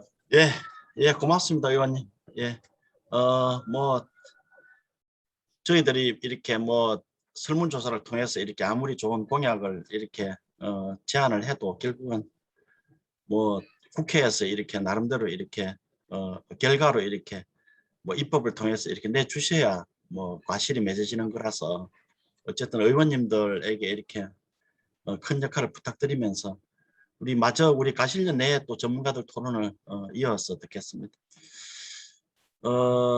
제가 하나를 예. 말씀드리고 싶어요. 모든 예. 부분들이 이게 계신 우리 교수님들도 많고 하니까 연구 성과 평가법이라는 것이 제가 입법을 했었고요. 예. 이게 지금 계류 중에 있습니다만 곧 통과가 될 겁니다. 예. 그래서 굉장히 미래지향적으로 아마 2004년도에 만들어진 그 평가법이 전면 개편으로 들어가거든요. 그래서 지금 선도형 형태로서 연구 과제를 평가하고 하는 부분들이 개정이 되니까 한번 그 부분도 한번 지켜봐 주십시오, 나중에. 예. 예. 예, 감사합니다. 예. 예. 우리 고영주 대전과학산업진흥원 원장님. 네, 반갑습니다. 특히 계속 바쁘신 와중에 이렇게 귀한 시간 내주신 우리 김영식 국회의원님 감사드리고요. 조성래 의원님도 아마 오셔서 쭉 말씀하셨지만 이 내용을 보고 중요한 정책으로 반영을 하지 않을까 싶습니다. 사실 과실련 우리 김소영 특위위원장님과 우리 윤지용 집행위원장께서 고생하셔가지고 이제 귀중한 이슈를 발굴하고 우선순위를 정해놓았는데 아마 이거를 들여다보면 중요한 변화가 몇 개가 있습니다. 우리가 좀 이게 착목을 해서 봐야 되는데요. 첫째는 그 과학기술의 역할이나 포지셔닝이 좀 바뀌고 있다는 거거든요. 그러니까 예를 들어 탑 20 이렇게 보면 과학기술과 사회와 관련된 이슈들이 다 상위권에 올라와 있어요. 그러니까 사실은 우리가 한국 경제 성장 모델은 산업을 육성하고 산업 육성에 필요한 기술을 위해서 출연료 만들고 대학 인재 육성하고 그래서 이 과학기술과 산업에 집중해왔던 모델이거든요. 그리고 국가가 필요한 뭐 우주항공이나 이런 거대 분야, 원자력의 거대 분야를 해왔는데 이 과학기술과 사회와의 관계에 관심이 커졌고 전문가들이 그걸 차기 정부에 다뤄야 될 굉장히 중요한 이슈로 생각하고 있다는 것이 굉장히 중요한 변화라는 거죠. 그래서 특히 이것이 여러 가지 코로나와 탄소 중립 이슈 시대를 거치면서 또 환경 문제를 거치면서 또 에너지의 중요성이 커지면서 더욱더 심각하게 받아들이는 것 같고요. 그런 측면에서 여당이든 야당이든 좀 과학기술 정책을 할 때 지난번 문재인 정부 대선 출범할 대선의 공약의 탑 순위는 기초연구 강화, 예를 들어서 그 부분이 굉장히 강했어요. 근데 그 기초연구가 많이 늘었는데 물론 이제 과학기술과 사회화 이슈도 있었지만 상대적으로 투자가 좀 적었고 이런 측면이 있습니다. 그래서 차기 정부나 대선 캠프들은 그 과학기술이 이 사회적 이슈들을 해결하는 데 역할을 해야 된다라는 데 착목을 하고 그걸 어떻게 R&D와 정책을 가져가면 좋을지를 좀 집중적으로 포커싱을 해서 정책을 만들면 좋겠다는 거고요. 그 다음에 그런 측면에서 봤을 때 이 연구의 방식이 좀 바뀌거든요. 그러니까 과학기술과 사회와의 관계를 보는 순간 기존의 연구는 기초 연구하고 원천 연구하고 뭐 기술 공급해서 그걸 누가 산업체에서 갖다가 사업화하고 이런 모델이 많았다면 이제는 문제를 먼저 들여다보고 그 문제가 무엇인지를 분석을 하고 개념을 정립한 다음에 거기에 필요한 과학기술을 동원하는 체계거든요. 없는 건 추가로 하고 그럴 때 어떤 양상이 생기냐면 기존에 우리가 분야별로 해왔던 기술들을 모아서 문제 해결에 적용했을 때 이게 융합과 협업이 반드시 필요하거든요. 그러니까 우리가 R&D를 해왔던 방식과 혁신을 해왔던 방식이 바뀐다는 거죠. 그래서 문제 해결 중심과 융합과 협업으로 바뀌기 때문에 그런 것들이 그런 방향으로 갈 수 있는 정책들이 되는 게 좋다. 그리고 사회와의 관계를 가지는 순간 여기도 있습니다만 그 정부의 과학기술 정책이 전문가나 연구자, 교수 이렇게 엘리트 과학기술자 중심의 정책이 아니고 이것이 국민의 삶의 질에 직접적인 영향을 미치고 문제를 해결할 수 있는 것이 과학기술이라고 하고 실제로 문제를 해결하는 방향으로 갔을 때 시민들이 과학기술에 대한 생각이 달라지고 체감도가 높아지는 거거든요. 그런 측면에서 이 과학기술 정책의 방향이 시민 참여 또는 시민의 지원, 시민의 주도 이런 경향이 굉장히 커진다는 거죠. 그래서 어떤 제가 첫 번째 말씀드린 것은 과학기술 정책이 과학기술과 사회와의 관계에 집중을 해서 사회 문제와 글로벌 이슈를 해결하는 과학기술의 연결에 집중을 하는 정책이 필요하고 그것을 하기 위한 방법론도 이제는 융합과 협업 그리고 시민의 어떤 체감할 수 있는 방식, 참여하는 방식으로 변화가 있을 수 있다. 그런 측면에서 보면 이 과학기술 정책이 일부의 표가 아니고 상당히 국민적 공감대를 얻을 수 있는 선거 측면에서도 중요한 영역이다라는 거죠. 특히 지금 그 선거가 너무 과거의 그 보수 이념 또는 어떤 네거티브 선거의 양상으로 갔을 때 국민 피로도나 우리 미래 국가를 봤을 때 이 과학기술 분야는 사실은 정파를 떠나서 이 모두가 한 공감대를 가질 수 있는 영역이 굉장히 많고 그것으로 미래를 열어갈 수가 있고 시민들이 체감을 하고 공감을 하면 여기서 많은 정치적 지지가 획득이 되거든요. 그런 측면에서 여야 가릴 것 없이 좀 집중적으로 이 부분을 봤으면 좋겠고요. 두 번째 제가 주목하는 지점은 그 지역 이슈예요. 그러니까 예를 들어서 그 균형 발전이 앞으로 심각한 이슈가 된다 해서 노무현 정부 때부터 균형 발전 법도 만들고 균형 발전을 공공기관 이전도 하고 뭐 더 나아가서 그것이 이후에 지속되면서 이제 세종 특별시까지 이렇게 가면서 지역을 살리자 했는데 사실은 지금 보면 수도권 집중이 더 심해져서 최근에 감사원 보고서에서는 이 지방 소멸과 대한민국 붕괴의 우려가 크다. 이 부분이 계속하면 그래서 균형 발전을 지금보다 더 강화해야 되는데 지금까지 균형 발전을 중점적으로 해왔던 이 컨텐츠에는 과학기술이 굉장히 약했어요. 그러니까 과학기술로 지역을 혁신해서 균형 발전의 새로운 에너지와 동력을 만들자라고 하는 그런 고민과 노력이 부족했다는 거죠. 근데 여기 지금 상위권에 그 부분이 올라와 있거든요. 그러니까 균형 발전을 위해서라도 또는 균형 발전을 넘어서는 새로운 혁신의 방식이 이제 지역의 문제를 해결해 나가는 그래서 지역 혁신을 지역 주도 혹은 지역과 중앙이 협업해서 가는 그리고 지역의 대학과 연구기관과 산업체가 시민과 함께 뭔가 지역의 문제를 과학기술로 같이 해결해 나가는 이런 노력들이 커진다는 거예요. 그런 측면에서 이 지역 공약, 이제 대선 캠프들은 주로 지역 공약 차원에서 뭐 지역에 뭐 이렇게 떡국을 주듯이 모여주겠다 이렇게 가거든요. 근데 그걸 넘어서서 지역의 과학기술 자산을 연결해서 지역 주민들, 지역민들 스스로가 혁신 역량을 강화해서 새로운 에너지를 만들 수 있고 혁신할 수 있도록, 그러면 그것이 대한민국의 새로운 성장 동력이 되거든요. 그런 측면에서 균형 발전, 과학기술이 없는 균형 발전 차원에서 이렇게 중앙에서 뭐 하나 주듯이 하는 정책이 아니고, 과학기술을 이용해서 지역의 혁신 역량을 강화하고 새로운 신산업과 뭔가 혁신이 이루어지는 방향으로 정책을 가져가면 굉장한 국민적 반향이 있고 실제로 변화를 만들 수 있다. 저는 그 부분을 말씀드리고, 마지막으로 그 최근에 정책적 양상을 보면 그 과학기술 투자 R&D가 계속 줄다가요, 최근에 늘었는데 그 이유가 뭐냐면 알파고가 갑자기 나와서 인공지능 해야 된다고 하고, 갑자기 일본이 소재부품 통제하고 한다니까 소재부품 늘려야 된다고 하고, 코로나가 갑자기 나오니까 바이러스 해야 된다고 늘리고, 탄소 중립이 심각해지니까 탄소 중립 해야 된다고 늘리고, 이렇게 뭐냐면 뭔가 외부의 환경 변화가 생겨서 우리의 정책이 그걸 쫓아가는 방식으로 이루어지는 경향이 보였거든요. 물론 그거는 우리가 예측할 수 없는 일들이 많이 일어나기 때문에 그런 이 긴급한 현안과 재난에 대비하는 우리의 역량을 강화하는 것이 중요하죠. 그것도 과학기술로.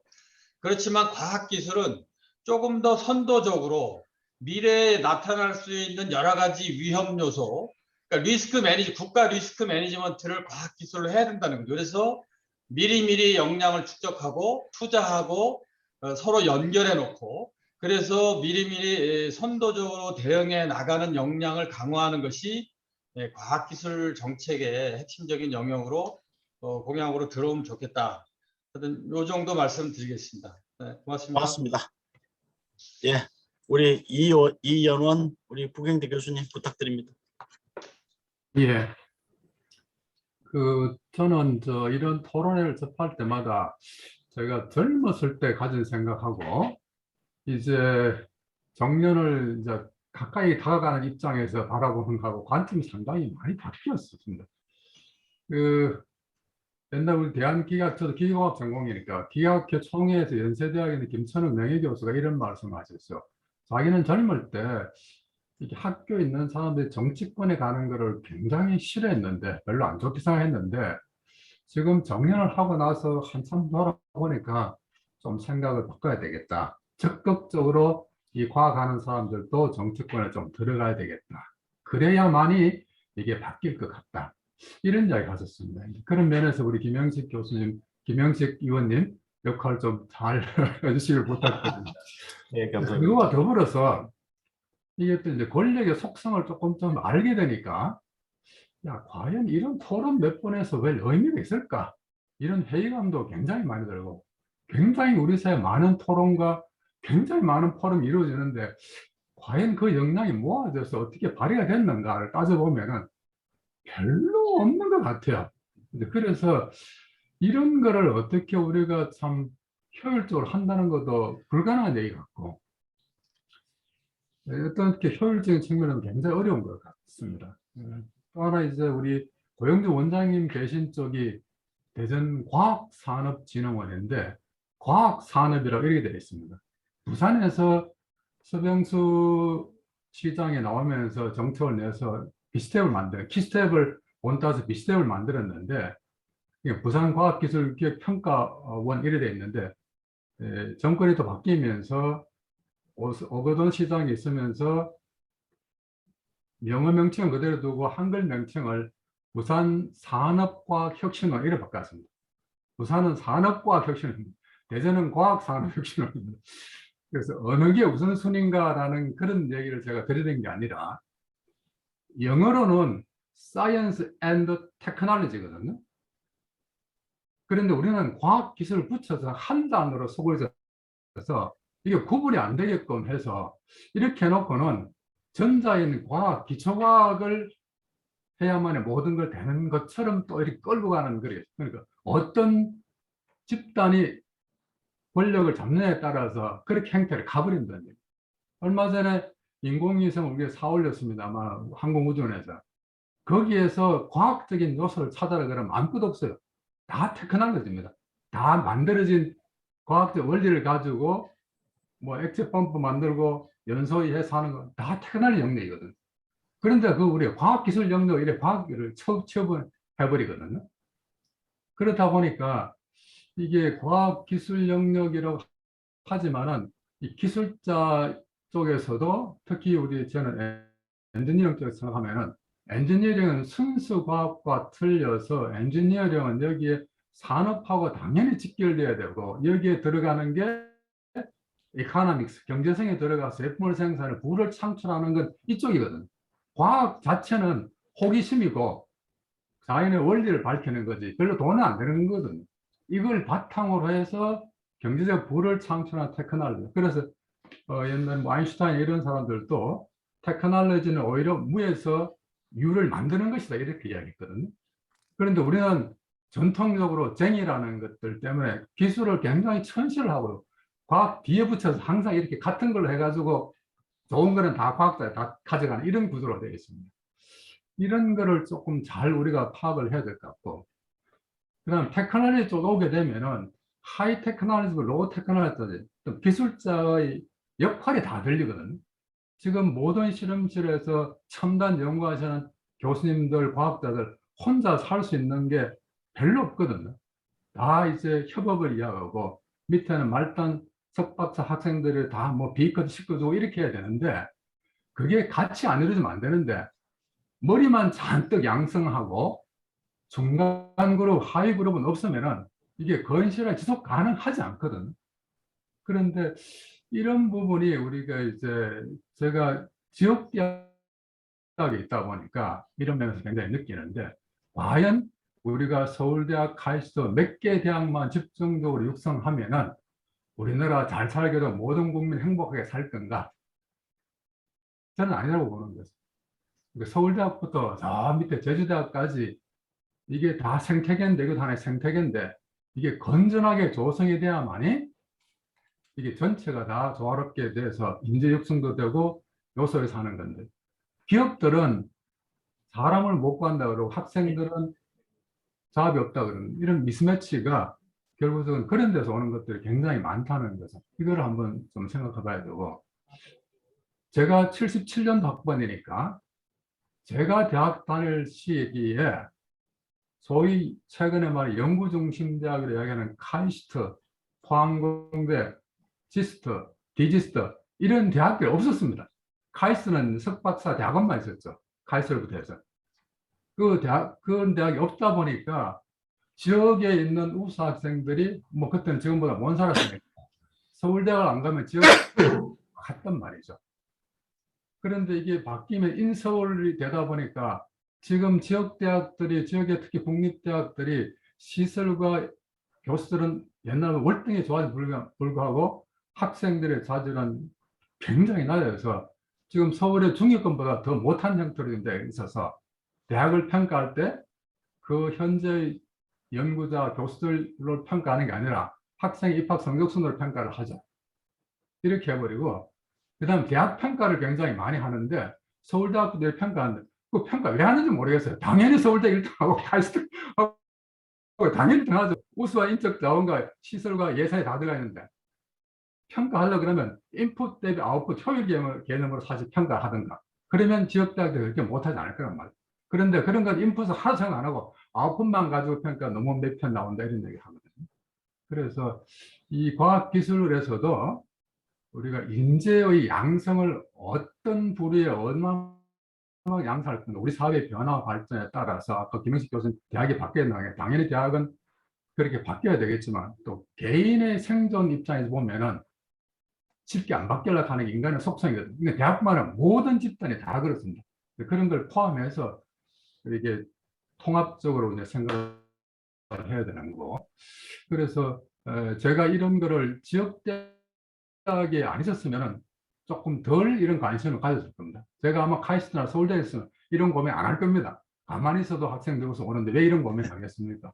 근데 우리 학생들을 배출시켜서 얘들도 살아가야 돼서 직업을 갖게 하기 위해서는 그럼 우리 대학은 어떻게 해야 될까? 이런 고민한 측면에서는 우리가 통합적으로 바라봐야 된다. 이런 얘기고요.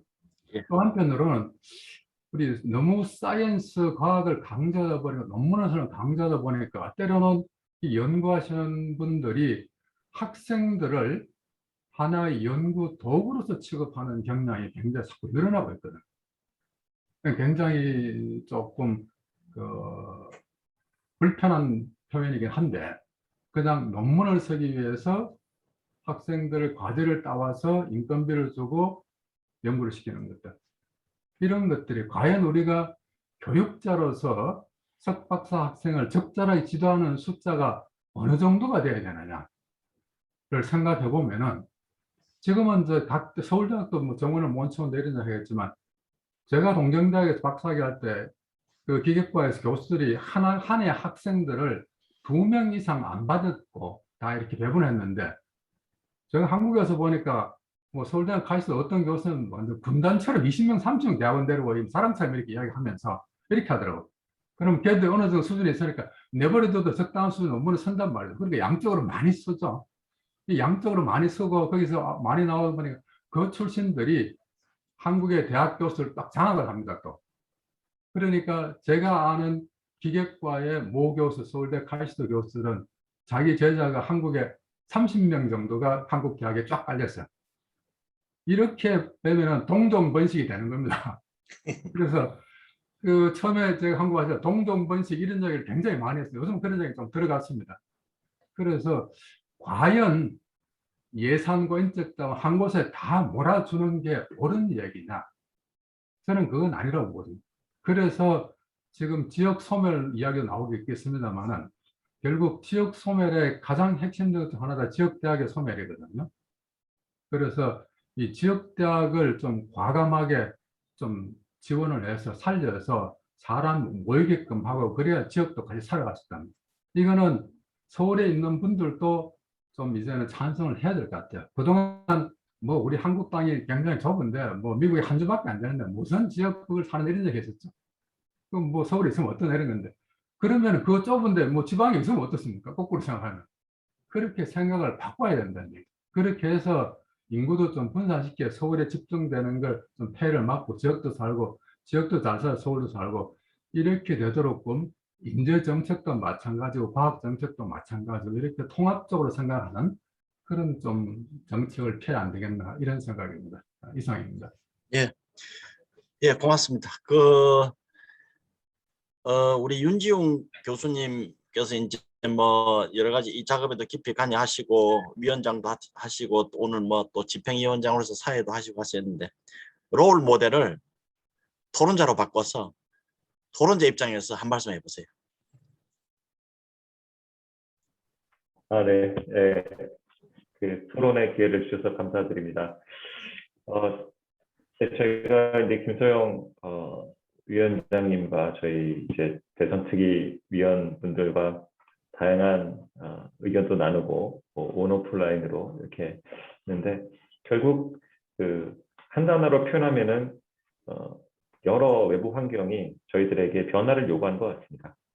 기존에 한 50년에서 이제 뭐 70년 가까이 보죠. 저희가 해방 이후 뭐 6.25 전쟁 이후에 50년 동안 제가 급하게 달려왔고 그리고 소위 벤치마킹 해외 사례들을 정말 빠짐없이 저희는 반영했다고 생각을 하고요. 대한민국처럼 촘촘한 제도, 그다음에 해외 사례 적용, 물론 뭐 횟수가 이제 우리가 규리 횟수를 건너면 생자가 되는 경우도 있는데요. 어찌됐건 저희가 이 정도 발전을 이루는 데는 분명히 이 과학기술자들, 그다음에 현장의 뭐 근로자들 다 공헌이 있고요. 그다음에 이제 뭐 기업하시는 분들도 모두 다 공헌을 했다고 봅니다. 다만 이제 저희가 요즘 이제 G5라는 저희가 소위 용어를 쓰는데요. 과학기술 분야에서는 경제에서는 저희가 이제 G10 정도 탑 10개국에 이제 끼기 시작했고 과학기술 투자로는 투입으로는 이제 G5를 보고 있습니다. 그런데 이것이 저희가 그냥 투입만 해서 이제 되는 시대, 그다음에 선진국이 따라하는 거 따라해서 가는 시대는 이제는 우리가 벗어나야 되는 시점이 왔고 우리 스스로 뭔가 만들어가야 되는 시대에 과거와는 좀 다른 그다음에 소위 얘기한 요즘 전환적 성장 얘기도 하고 국가 시스템 대전환도 얘기하는데요. 김영식 의원께서 말씀하셨듯이 저희가 교육부터 시작해서 전주기 이 소위 혁신 체계를 정말 새롭게 가져가야 되고 이것을 지금 뭐 굳이 조직을 다 뭐 바꿔야 되냐 이런 거는 아닐지라도 운영만 우리가 제대로 혁신을 해도 많은 것이 달라질 수 있는 저희가 수준에 올라왔다 생각이 듭니다. 그래서 보다 더 좀 합리적인 분들이 의사결정 정책이나 이제 최고 의사결정 하는데 영향을 미치시면 좋겠다는 생각이 들고요. 뭐 저희가 앞으로 조금 더 과실련이 체계적으로 효과적으로 활동을 하게 되면은 좀 더 나은 세상을 꿈꿀 수 있지 않을까 생각이 듭니다. 예, 고맙습니다. 그 의원님, 그 김영식 의원님께 이제 또 제가 세컨 라운드로 또 이렇게 질문을 드릴 수밖에 지금 없는 상황입니다. 그냥 여야를 다 초월하셔서 네. 뭐 대한민국의 과학기술을 대표하는 의원님이시다 이렇게 생각을 하시면서 이렇게 한번 요청을 해봅니다. 지금 어차피 이제 미중 충돌 시대가 한 30년 또는 60년, 100년 간다는 이야기도 많이 하는데 결국 이게 뭐 흔히들 말하듯이 기술 패권 전쟁이라 그러면 결국 기술과 안보가 이렇게 같이 가는 건데 그렇다면 지금까지 우리 과학기술에 대한 어떤 그런 접근 방식 메커니즘이 완전히 바뀌어야 되는 것 아닌가. 현재의 어떤 그 과학기술 거버넌스 가지고 과연 그게 되겠는가. 뭐 이런 여러 가지 의문이 이제 제기되잖아요.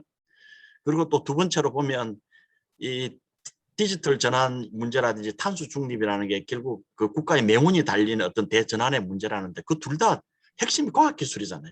과학기술 없이는 그 두 전환을 뭐 어떻게 해볼 도리가 없잖아요. 그죠?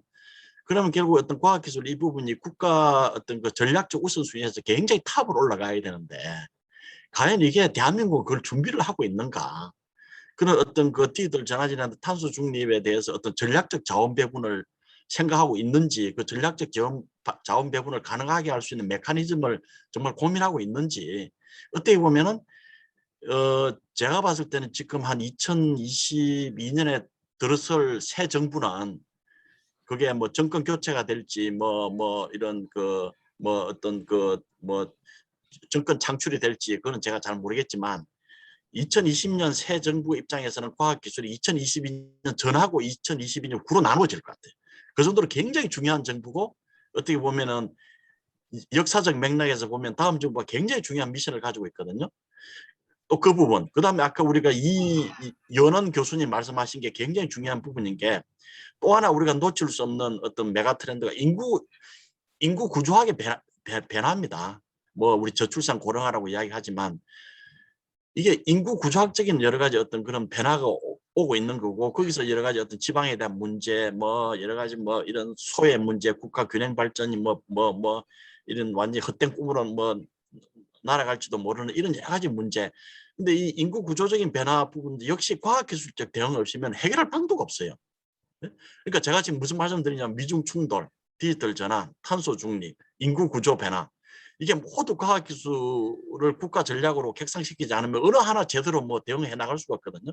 그러면 적어도 다음 정부에서는 과학기술이 굉장히 국가 전략상 상위 탑으로 올라가야 되고 그걸 서포팅할 수 있는 거버넌스 시스템, 투자, 뭐 인재 양성 이런 게 다 이루어져야 할 것 같은데 의원님 어떻게 생각하세요? 어떻게 해야 됩니까 이거? 제가 여기 와가 있는 이유도 그것 때문에 와가 있습니다. 사실은 첫 번째 에너지 부분 때문에 이야기하길래 뭐 좀 보이는지 모르겠습니다만은 예. 에너지 정책 혹시 보시는지 예. 이 부분을 오늘 이제 당 대표를 만나가지고 한번 교수님 두 분 오셨어요. 그 카이스트의 최성민 교수님과 예. 그다음에 정용훈 교수님 두 분이 경희대 정용훈 교수님 두 분 오셔가지고 같이 이제 한잔하고 같이 만나고 갔었습니다. 그래서 에너지 부분은 지금 오늘 뭐 낭보 중에 하나가 뭔가 하면은 지금 제가 맡고 있는 게 SMR 포럼을 맡고 예타도 추진 단장을 맡고 있습니다만은 내부적으로는 예타가 통과되는 걸로 되어 있습니다. 아마 내일이나 좀 발표가 될 것 같은데 그렇기 때문에 지금 현 정부도 원자력에 대한 부분은 끌어놓지는 않았다. 그러니까 자기들은 탈원전을 하면서도 보니까 예. 아닌 건 알고는 있어요. 알고는 있는데 방법이 없으니 그래서 이제 아마 얼마 남지 않은 기간 동안 탈원전 그대로 추진할 것이다라는 말씀을 드리고 이제 근본적으로 과학기술이 지금은 우리가 전 시대를 살아오면서도 다양한 부분들이 중심이 되어 사회가 살아왔었습니다만은 지금만큼 과학기술이 중심이 되는 사회는 없었습니다.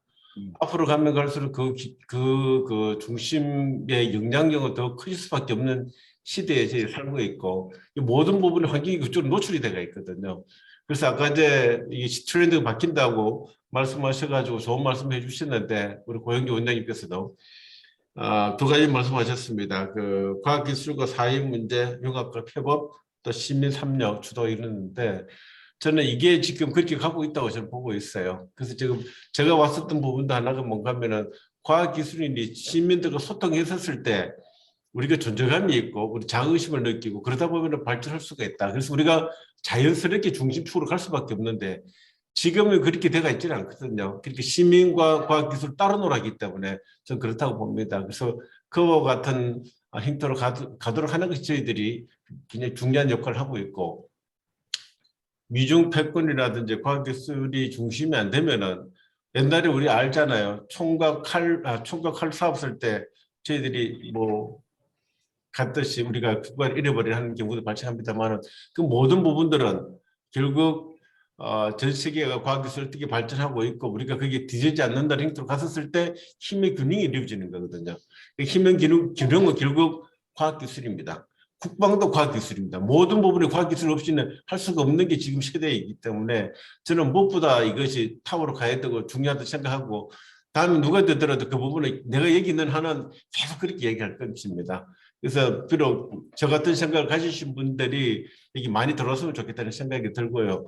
그렇게 관철될 수 있도록 노력하겠다. 그래서 우리 안현철 의원님께서 말씀하셨는데 뭐 과학기술에 워낙 이렇게 저희도 깊으시고 또 이렇게 말씀해 주시니까 무엇보다 감사드리는 말씀드리고 이와 같은 것들이 우리 국민들이 함께 공감을 가지도록 했었을 때 힘이 발휘를 하는 겁니다. 여기 계신 몇 분이 우리가 하자료가 해가 되는 부분은 아니고요.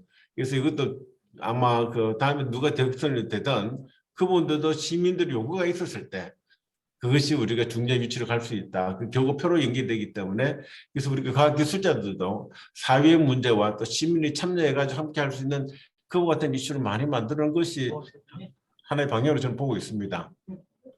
맞습니다. 예, 의원님 말씀 감사드리고요. 지금 뭐 국민의힘의 대선 후보가 이제 어느 분이 이렇게 될지 모르겠지만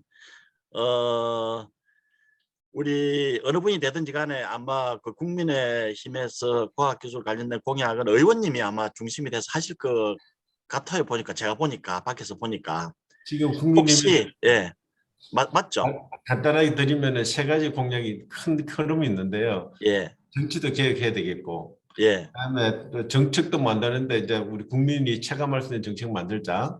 예. 다음에 하나가 담대한 미래입니다. 그렇죠. 담대한 미래죠, 담대한 그죠? 미래는 결국 과학기술이고, 예, 예, 그리고 지금 우리 그 총괄위원장하고 계시는 예. 이태희 그 총장도 뭐 저를 만나가 개인적으로 했었지만은 모든 부분은 과학기술 굉장히 중요합니다. 그 중요성을 오케이. 알고 계시더라고요. 그래서 예.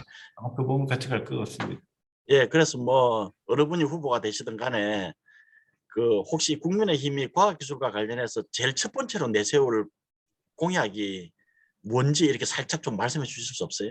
뭐가 될지. 아직까지는 지금 그게 다듬어지지 않고 공약이 예. 하나씩 나오는 것도 아니고 지금 모으는 중입니다. 모으는 예. 중이고 글로벌리 가고 있고 그것은 뭘 하나를 한다기보다도 그리고 우리가 비전이 있고 전략과 전술이 있듯이 어떤 따뜻한 그 담대한 미래를 준비하는 과정에서 이러한 부분이 해야 된다고 하기 때문에 그 분야별로 에너지 부분은 당연히 에너지 부분은 뭐 전략 가야 될 부분이 있고요. 그 다음에 바이오라든지 뭐 다양한 것들이 있습니다. 그래서 이게 저희들이 보면은 과학기술 핵심 부분이 있고 가버넌스 부분이 있고 그다음에 ICT라든지 뭐 미디어 부분도 같이 들어가 있어요. 제가 맡고 있는 건데. 근데 지금 과학기술 행정 시스템 지금 현재 과학기술 정보통신부라든지 과학기술 핵심본부라든지 뭐 이런 지금 문재인 정부의 그 시스템을 그대로 이어받으실 거예요? 아닙니다. 그런데 지금 저희들이 가버넌스 부분도 지금 준비하는 데가 몇 군데 있습니다. 이뿐만 아니라 아마 그 과청에서도 지금 준비하고 있고요. 저희들이 이런 의견 다 들어야 안 되겠습니까? 왜냐하면 예. 제가 만들 수 있는 건 아니고 예. 저도 뭐 어떻게 변해야 된다는 생각 갖고 있지만은 예. 공감대가 이루어지고 그 공감대 이루어졌을 때 이제 우리가 그 추진할 수 있게 된 힘이 있기 때문에 그래서 예. 아마 과청에서 만들고 아마 공학하려면서 만들고 계시죠? 예, 공항관리만에서 만들고 있습니다. 예. 돈 안 좀 만들어 주십시오. 예, 지금 뭐 저쪽에 이제 그냥 참고로 말씀드리면 저쪽에 지금 이미 후보가 확정이 됐지만 우리 이재명 그분 이제 이렇게 그 후보 과정에서 이렇게 말씀하신 거 이렇게 보시면 일단 아마 에너지 부분과 관련해서 기후 에너지부를 말씀을 하신 것 같고 이 디지털 요 데이터와 관련된 어떤 조직을 만드실 것 같은 어떤 그 뉘앙스도 말씀을 하셨고 지금 우주와 관련돼서 아예 그 어떤 우주 쪽에 뭔가 좀 이렇게 국가 드라이브를 할 수 있는 그런 조직도 지금 구상을 하는 것 같아요. 보니까 네네. 하는 것 같고 그리고 지금 뭐 이런 만약 이제 그런 구상들을 하는 걸로 미루어 봐서 아마 청와대에 뭔가 어떤 전략 개념을 가진 어떤 룸을 만들지 않을까 하는 지금 추측인데 제가 볼 때는 지금 국민의힘 쪽에서도 어차피 지금 거버넌스 부분은 건드리지 않을 수 없을 것 같고 만약 건드린다면 아까 이제 부처 간에 이제 여러 가지 어떤 해법 뭐 이 부분을 우리 김소영 교수님께서 이제 오래전부터 나왔는데 잘 안 된다 공무원의 인센티브하고 온라이언스 문제도 있고 여러 가지 어떤 시스템적인 문제가 있다 그러는데 사실은 이 청와대가 비대하냐 비대하지 않느냐 큰 청와대냐 작은 청와대가 중요한 게 아니고 유능한 청와대가 중요한 유능한 청와대. 그러니까 전략 개념을 가진 청와대는 필요한 거거든요. 뭐 작게 가든 크게 가든 그게 중요한 게 아니고. 그래서 그런 측면에서 보면 뭔가 좀 국가 전략에 대해서 뭔가 방향타를 이렇게 지고 갈 수 있는 그런 조직은 필요할 것 같아요. 제가 봤을 때는. 아마 의원님께서 그 부분 좀 고민을 좀 한번 해주시고 그래서 뭐 여야 어느 쪽이 이렇게 정권을 잡든지 간에 어떤 이 과학기술 부분이 국가 전략의 탑 프라이오리티로 오도록 이렇게 좀 만들어 주십시오. 예. 하도록 하겠습니다. 예, 우리 지금 시간이 거의 다 돼가는데 김영호 상임 대표님 한 말씀 해주십시오.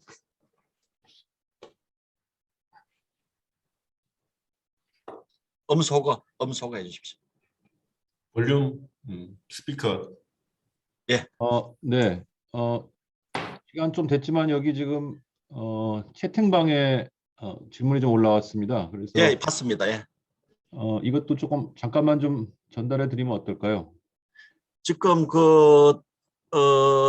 이 적정 연구개발 투자비 경제 규모에서 이제 적정 연구개발 투자비가 얼마냐 뭐 이거는 되게 이제 GDP 대비 이제 R&D 투자의 어떤 적정 비율이 얼마냐 이는 사실 아마 과학기술정책연구원이라든지 오랫동안 전문가들이 논의해 왔는데요.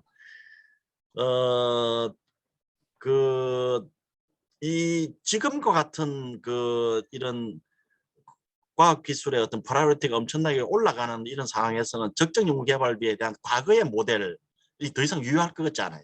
그래서 사실은 이런 적정 연구개발비와 관해서 그동안 논의했던 여러 가지 어떤 모델이랄까 사고방식도 지금 크게 아마 바뀌어야 될 그런 시점에 와 있지 않는가. 그래서 뭐 GDP 3%가 맞다. 뭐 이것도 지금 뭐 더 이상 통하지 않는 시대가 됐고요. 또 국가별로 다 지금 상황도 다르고요. 어떻게 보면은 GDP 대비 R&D 투자비가 10%로 간들 전혀 이상하지 않는 시대로 지금 우리가 바뀌고 있거든요. 그래서 어떤 이런 부분에 대해서는 뭔가 발상의 전환이 좀 필요하겠다는 생각이 들고요. 조금 우리 박정은 교수님 좀 어려운 질문도 하셨는데 우리나라 정부 지원에는 왜 미국식의 핵심이 들어가는 과정이 없는가 뭐 이 말씀은 아마 그거 같아요. 뭔가 도전적이고 담대한 어떤 그런 R&D에 대한 어떤 실패를 용인하는 정도가 아니라 아예 실패를 전제로 하는 연구도 있어야 된다. 뭐 어떤 이런 식의 어떤 그런 주문을 하신 것 같은데 사실 한국적 상황에서 굉장히 힘들죠, 그죠? 여러 가지 뭐 시도는 하고 있지만 아마 이 부분도 다음 정부의 중요한 과제가 될 것 같습니다. 예, 우리가 예를 들어서 더 이상 추경 모델이 아니라 선도행 모델로 가겠다 그러면 뭐 미국은 뭘 하고 있고 일본은 뭘 하고 있고 뭐 유럽은 뭘 하고 있고 이런 걸 이 저거에 대한 의무감에서부터 해방시키는 것부터 해야 되지 않을까. 미국 이거 전혀 안 한다. 일본 전혀 안 한다. 유럽 전혀 안 한다. 그래서 우리는 한국은 하겠다. 뭐 이런 식의 어떤 뭔가 어떤 도전이 일어나야 되는 것 아닌가 이런 생각을 해보거든요. 어쨌든 이 부분도 다음 정부의 숙제라는 생각이 드는데 혹시 이 관련해서 뭐 우리 의원님이나 토론자분들 뭐 한 말씀 하실 게 있으신가요? 우리 제가 고영주 원장님? 예, 제가 뭐 그냥 간단하게 말씀드리면 현재 내년에 갈 경우에 민간 투자 다 합쳐서 한 100조 되고 그중에 30조가 정부 R&D 투자가 되는데요. 이 비율 정도는 괜찮은 것 같아요. 그래서 민간 투자 들어가면 정부 투자 들어가서 한 30% 정도는 정부가 계속 투자해서 민간 투자를 촉진하는 방식으로 그래서 이 비율을 유지하는 선이면 저는 적당하다고 보는데요. 문제는 뭐냐면 민간 투자 중에 상당 부분이 재벌 대기업 위주로 돼 있거든요.